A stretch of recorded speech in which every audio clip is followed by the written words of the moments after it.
గలతీయులకు రాసినటువంటి పత్రిక 3వ అధ్యాయము 1వ వచనాన్ని, గలతీయులకు రాసినటువంటి పత్రిక 3వ అధ్యాయాన్ని 1వ వచనాన్ని మనం చదువుకుంటే ఇక్కడ గలతీ ప్రాంతంలో ఉన్నటువంటి వారిని మనం చూస్తూ ఉన్నాం. చూడండి ఒకసారి.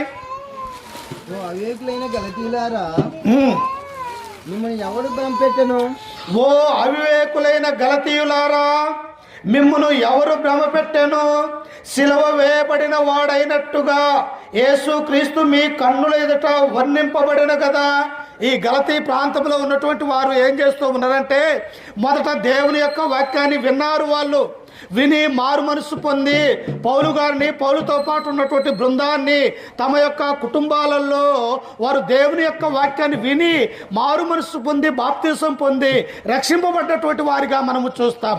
కానీ ఎప్పుడైతే ఇదిగో లోక సంబంధమైనటువంటి ఒక ఆచారాలు వచ్చినాయో, ఎప్పుడైతే యూదులు ఆ ప్రాంతానికి వచ్చి ఇదిగో సున్నతి మీరు పొందాలా, సున్నతి పొందకపోతే మీకు రక్షణ లేదు అని వారు ఎప్పుడైతే అబద్ధ